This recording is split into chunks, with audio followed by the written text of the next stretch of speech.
Breaking news చూస్తున్నాం. ప్రధాని నరేంద్ర మోదీతో సీఎం రేవంత్ రెడ్డి భేటీ ముగిసింది. దాదాపు గంట సేపు జరిగిన ఈ సమావేశంలో పలు అంశాలు చర్చకు వచ్చాయి. సీఎం రేవంత్ వెంట ఐటీ మంత్రి Sridhar Babu, CS Shantikumari, principal secretary Seshadri Naidu, DGP Jitender ఉన్నారు. ఎస్ఎల్బీసీ టన్నెల్లో సహాయక చర్యలపై ప్రధానికి వివరించారు సీఎం రేవంత్. అదేవిధంగా హైదరాబాద్ మెట్రో విస్తరణ, మూసీ పునరుజ్జీవం project, regional ring road, future సిటీకి సహకరించాలని రేవంత్ కోరారు.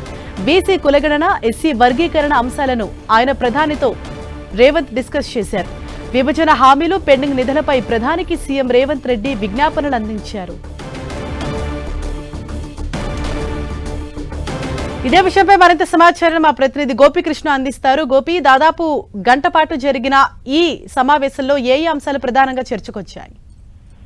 ప్రధాని నరేంద్ర మోడీతో తెలంగాణ సీఎం రేవంత్ రెడ్డి కీలక సమావేశం అని చెప్పాలి. గంటకు పైగా ఈ సమావేశం సాగింది. అనేక అంశాలకు సంబంధించి విజ్ఞాపనలు అందించారు.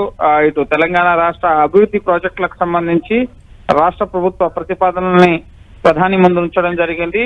ఇటు ప్రిన్సిపల్ సెక్రటరీ శేషాద్రి నాయుడు తెలంగాణలో అభివృద్ధి ప్రాజెక్టులు అలాగే పెండింగ్ అంశాలకు సంబంధించిన ఒక జాబితాను రూపొందించడం జరిగింది. ఆ జాబితాను ప్రధాని నరేంద్ర మోడీకి అందజేశారు. అలాగే ఎస్ఎల్బీసీ టన్నెల్లో చిక్కుకున్న కార్మికులకు సంబంధించిన అంశాన్ని కూడా రెస్క్యూ ఆపరేషన్ ఏ విధంగా సాగుతుందన్న విషయాల్లో కూడా ప్రధాని మోడీకి రేవంత్ రెడ్డి వివరించడం జరిగింది.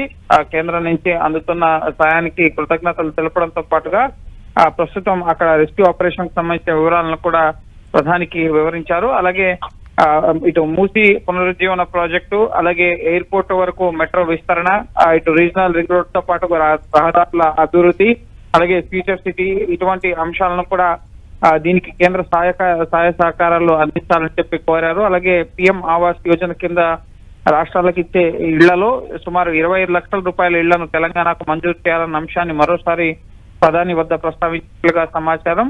అలాగే కేంద్రం వద్ద విభజన చట్టంలో పొందుపరిచిన హామీలు ఏవైతే ఉన్నాయో విభజన చట్టం హామీలు, సో వాటిని కూడా త్వరగా నెరవేర్చాలని, అలాగే ఐఏఎస్ ఐపీఎస్ ల కేటాయింపు సహా ఐటీఐఆర్ అలాగే ఐఐఎం ఏర్పాటు, ఇటు సింగరేణి బొగ్గు బ్లాక్ల కేటాయింపు, ఇటువంటి అంశాలను కూడా ప్రధాని వద్ద రేవంత్ రెడ్డి ప్రస్తావించినట్లుగా తెలుస్తోంది. మరి కాసేపట్లో అధికారికంగా ఇప్పుడే ప్రధాని నివాసానికి రేవంత్ రెడ్డి అధికారిక నివాసం తుగ్లక్ రోడ్ 23కి రేవంత్ రెడ్డి చేరుకున్నారు.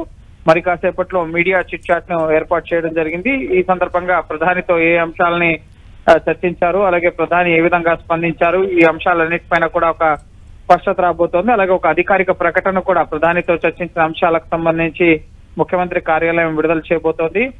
రేవంత్ రెడ్డి ముఖ్యమంత్రి అయిన తర్వాత మూడోసారి జరిగిన భేటీ.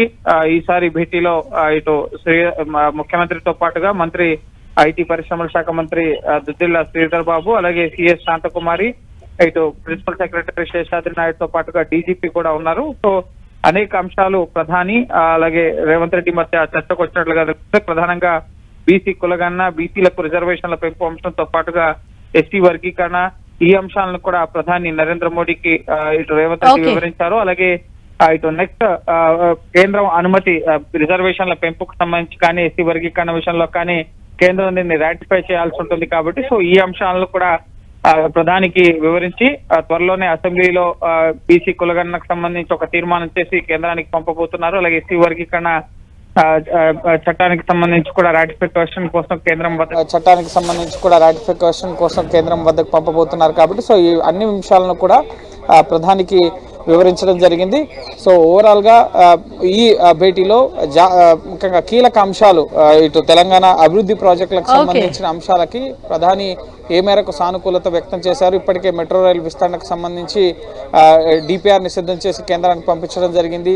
అలాగే విభజన చట్టంలో పెండింగ్ లో ఉన్న అంశాలకు సంబంధించి కూడా గత 2 సార్లు ప్రధాని కలిసినప్పుడు కూడా అనేక అంశాలు ఇచ్చినప్పటికీ అవన్నీ కూడా పెండింగ్ లోనే ఉంటూ వస్తున్నాయి. బడ్జెట్ లో కూడా అంతగా న్యాయం జరగలేదన్న అసహనాన్ని తెలంగాణ ప్రభుత్వం వ్యక్తపరిచిన నేపథ్యంలో సో ఇప్పుడు కేంద్రం ఏ మేరకు సహాయ సహకారాలు రేవంత్ రెడ్డి విజ్ఞాపనలకు అందించబోతోందని మనం వేచి చూడాలి. థాంక్యూ గోపి.